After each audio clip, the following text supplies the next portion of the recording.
All right, this is definitely not the video I expected to make today. It's a little more impromptu than my videos usually are, so I apologize in advance if that's not your style, but if you liked it, definitely let me know. So I have been working on a much requested set of map guides, explaining to people how to beat each of the maps, giving them all the information and equipping them with what they need to beat Elderlicht, glintfine, you name it. As I started to work on that series, I quickly came to a realization that one of the places that I have a very hard time educating or explaining is what to expect within a given run. So if you start a Lakeburg run, what's it going to look like? What kind of enemies are you going to run into? When are you going to run into them? What are the waves going to look like? When are you going to get surrounded completely? How many heroes do you need to have at various times? And the reality is that that data exists. I have played 700. I've played 170 something runs of the last spell on stream. So I have seen basically all the permutations and combinations that the last spell has to throw at us. But it wasn't readily available at my fingertips, and I would have lost my mind if I had dug in to try to figure out what happens on the fourth night of Lakeburg. So, in keeping with my recent video on corpse piles, I'm starting to become pretty proficient at delving into the code and the data files of the last spell in order to get out the information that I need to answer the questions that I want to answer. And that's exactly what I did in this case. I decided that it was time to build a spreadsheet that would answer this question once and for all, what to expect on a given night of a given map. And what you see before you is said spreadsheet.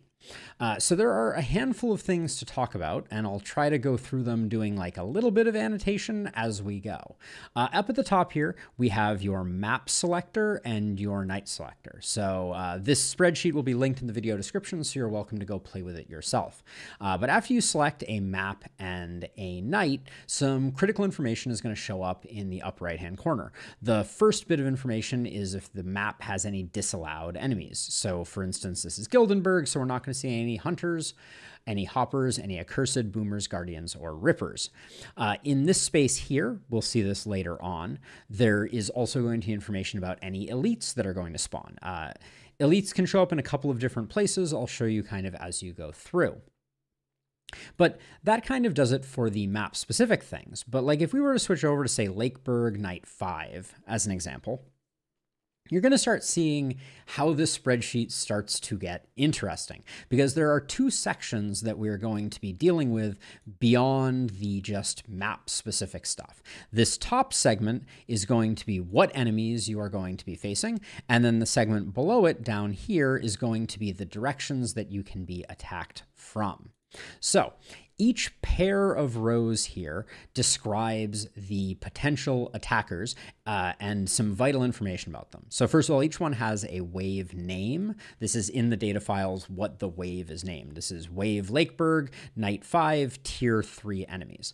And what you are going to see is that 25% of the time, this wave has the potential to spawn. Then within the data files, it tells the tempo, how many enemies are going to be spawned on each turn. So over the course of 6 turns, you're going to see a bit of a lull, it looks like. I think this is turn 1, turn 2, turn 3, turn 4, so on and so forth. But the short version is that, wow, the undo button on that annotation is weird. Over 6 turns, all of the enemies will spawn, and the enemies will be claws for sure.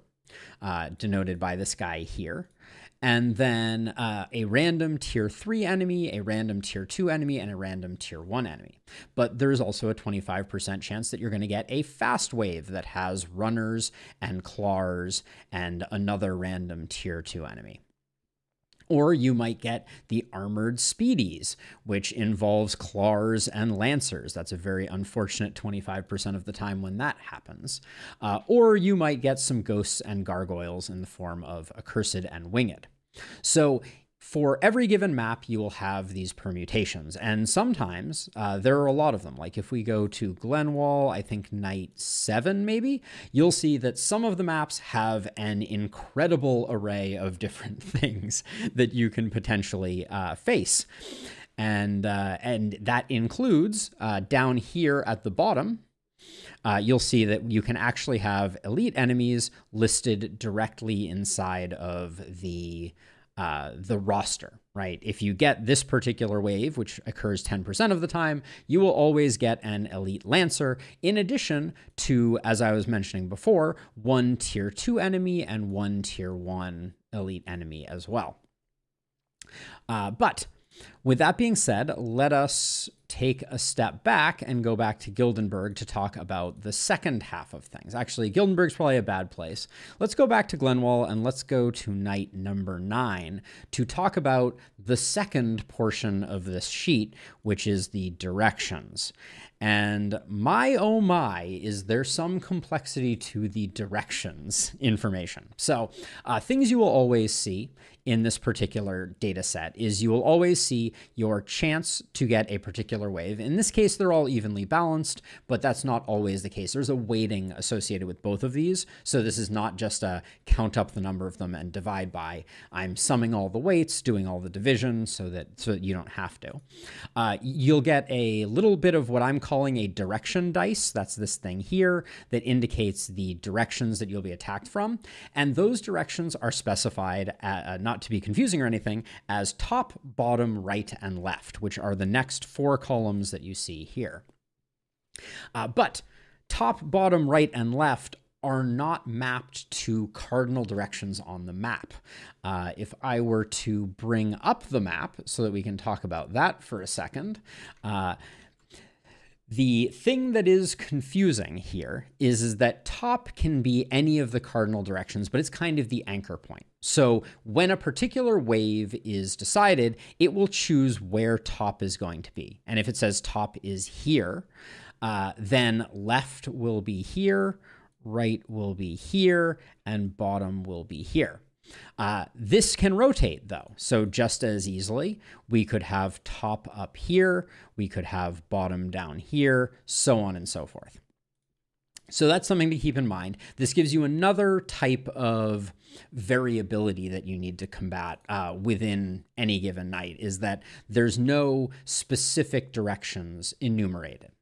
Now, the next piece, and I don't know if our current set actually has them. Yes, it does. Okay, so if we look down at the bottom here, I'll leave the map up, but I'm going to draw back on the previous window for a second. We'll also see that sometimes these modifiers have a couple of other things, right? So the name for, we'll take this one as an example. So let's say you get lucky and you're only getting attacked from 3 sides, and it is T40 3E, L40 3E, B21. Oh, what a mouthful. What does that mean? So what it means is that 40% of the attack wave is going to come from the top, and then the 3E indicates that there will be 3 spawners. Spawners are the things that actually generate the enemies, and that they will be spread equidistant across the side. B21 means 20% of the enemies will be spawned on this side, and there will be only 1 spawner, a single point of source, and then another 40 will come from another equidistant set. Now, believe it or not, just to, further complicate things, this isn't actually even the most complicated set of settings that can happen. If we were to swap over to Elderlicht for a second here, we have a great example with this particular wave.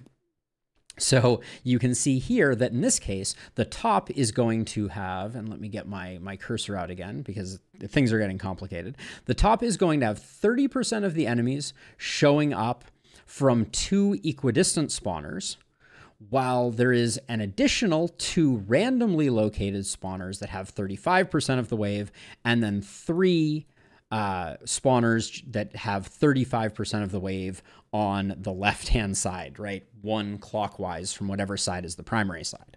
So you can see these things get rather complicated. The reason that the map is in this is because I was going to try to actually make this a visualization, but that proved too hard. But let's see if I can still map this out.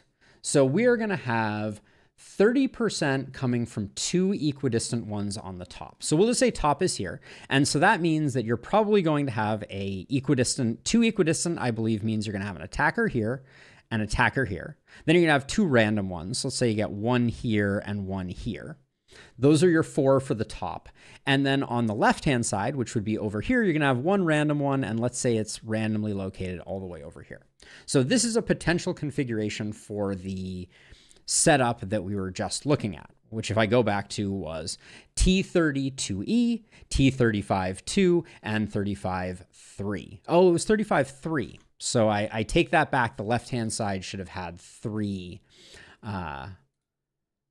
spawners on it. So maybe we could do like one here, and one here to go along with the two equidistant over here, and also the two random, which we put like one here and one here. So you're going to have something like that. And that shows you some of the randomness that is at the game's disposal when you're working through things. This is also a good example to talk about the fact that special enemies are listed here. So if there are ghosts, or for instance, if we were to say, let's go to the final night of Lakeburg, it does include information about the bosses and the addendum boss mobs. Let's get rid of that second whiteboard here so that you can really see it, right? So the final night of Lakeburg, you're going to have Setusia's tail, the worm, a bulky, a boomer, another random tier 3, a hopper, a tier 2, a clar, and a tier 1. You're going to be attacked from 4 sides, and the top and left, or the top and the one clockwise from it, will be 33% of the units, and then 17% of the units will be on the bottom and the right, and there'll be 2 randomly located spawners on each of them. Now, another wrinkle of complexity that I found when I was doing this, because there were a lot of wrinkles of complexity, is that the numbers that they use to describe the weights here, you can see 40, 20, 20, 40. I'm no expert at math and things like that, but that's 120%, which is why you end up with the 33, 17, 17, 33 type of setup.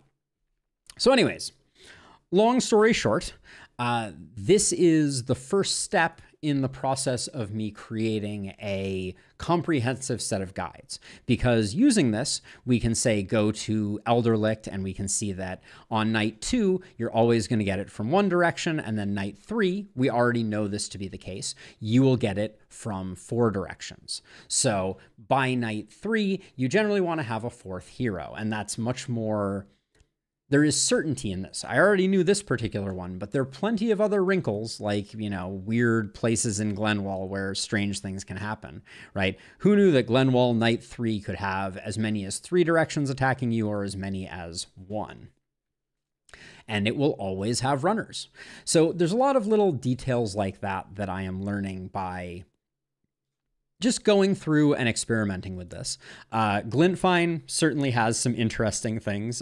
You know, the boss information has been included so that you can see. In fact, I need to zoom out on this one because there are so many enemies on Glintfine Night 7 that they barely fit on the screen. Fun times. But yeah, I thought this was a useful exercise because it gives me a lot of information, right? I didn't know that you were going to get 33% of the time you would get an elite winged and an elite dodger on the 4th night of Glintfine. One thing that I did know, but now have evidence to support, is that with Glintfine in particular, 17% of the time you get what I consider to be like the gold mine wave, which is a wave that guarantees an elite clar, runner, and an elite armored.